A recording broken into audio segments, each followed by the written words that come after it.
Greetings to one and all. Welcome to my channel English Talks. Dear students, बहुत से बच्चे मुझसे पूछते हैं कि मैम कैसे करें हम इंग्लिश, हम आपकी वीडियोस भी देख रहे हैं। तो बेटे सबसे आसान तरीका और सबसे बेस्ट तरीका है कि जब आप वीडियोस देख रहे हैं तो उसमें जो भी वर्ड मीनिंग्स आ रहे हैं, जो भी सेंटेंसेस मैं बोल रही हूँ या लिखे हुए आ रहे हैं, आप एक रजिस्टर बना लें। उनको वीडियो जब देख रहे हैं तो आप रोज़ लिखें उनको।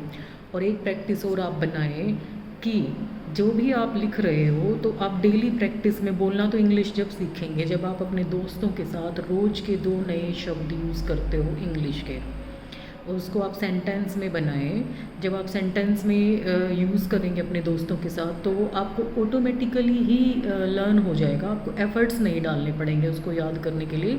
जब आप इंग्लिश बोलेंगे तो आपके लैंग्वेज में वो शब्द हमेशा सेंटेंसेस में यूज़ हो जाएंगे और आपको पता भी नहीं चलेगा कि आपने कब में से इतनी अच्छी इंग्लिश सीख ली है।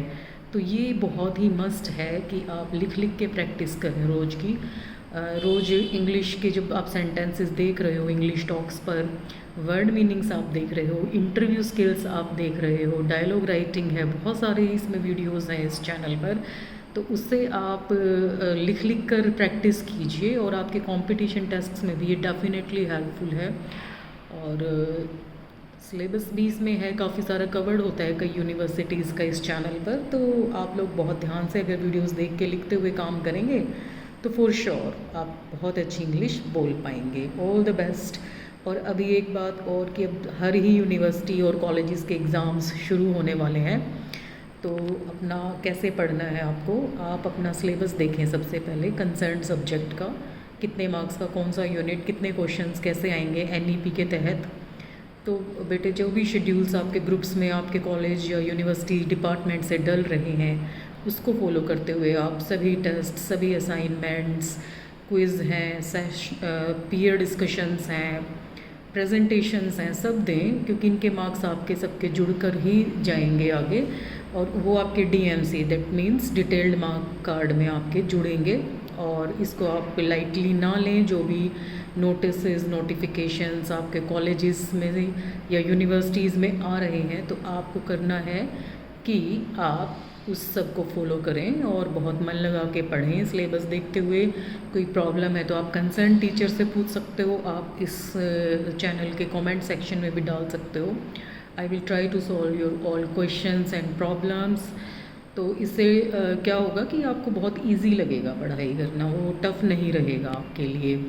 So all the best for your exams. And one more thing, the most important thing is writing practice.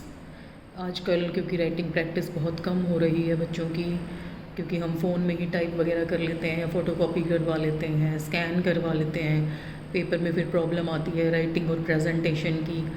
तो वो कैसे हम उस प्रॉब्लम को हम कैसे सॉल्व कर सकते हैं, जैसा कि मैंने आपको बताया कि keep doing writing practice. Even English भी आपको सीखनी है, पेपर भी आपको देना है, तो आपकी राइटिंग प्रैक्टिस होनी ही चाहिए। Presentation must be good, presentation good होगी तो आपको बहुत अच्छे मार्क्स मिल जाएंगे। तो आप अपनी हर एक सब्जेक्ट का रजिस्टर बनाएं, नोटबुक बनाएं और उसकी प्रैक्टिस करें, खूब लिखने की, हाथ से लिखें। ऐसा नहीं है कि जी हमने तो टाइप करके देखा था, नहीं, पेपर में तो आपको लिखना होगा। तो उससे क्या होगा, आपकी स्पेलिंग इम्प्रूव हो जाएगी और आपकी राइटिंग स्पीड भी इंक्रीज़ हो जाएगी। मेन टॉपिक्स को आप अंडरलाइन करें, हर क्वेश्चन के एग्जांपल्स दें, कहीं पर डायग्राम है तो डायग्राम्स बनाएं, उससे भी अच्छे मार्क्स आते हैं। ग्राफ्स वगैरह हैं तो वो बनाएं, that is really really beneficial. Paper को साफ़ सुथरा लिखें, कटिंग्स अवॉइड करें। कटिंग अगर गलत हो भी जाता है तो सिंगल लाइन लगा के उसको आप कट कर दें, उसको बार बार ना काटें और ओवर राइटिंग ना करें, काट के थोड़ा सा आगे लिखना शुरू कर दें उसके, और खुला खुला लिखें और स्पेस दें, क्योंकि शीट्स कोई कम नहीं आती है, पूरी शीट तो कई बच्चे भर भी नहीं पाते हैं। तो अपना हिसाब देख लें और हर क्वेश्चन को अपना टाइम जो है वो डिस्ट्रीब्यूट कर लें कि इतने टाइम में मेरा ये वाला क्वेश्चन हो जाना चाहिए, तो आपका पेपर पूरा हो जाएगा। और एक चीज़ और है कि पेपर पूरा ज़रूर करें, क्योंकि पूरा पेपर करने से क्या है कि आपको हर क्वेश्चन के मार्क्स मिलेंगे ही मिलेंगे। कई बच्चे क्या करते हैं कि एक ही क्वेश्चन पे इतना टाइम लगा देते हैं कि फिर उनके बाकी क्वेश्चंस के लिए सिर्फ हाफ टाइम बच जाता है, तो ऐसा ना करें।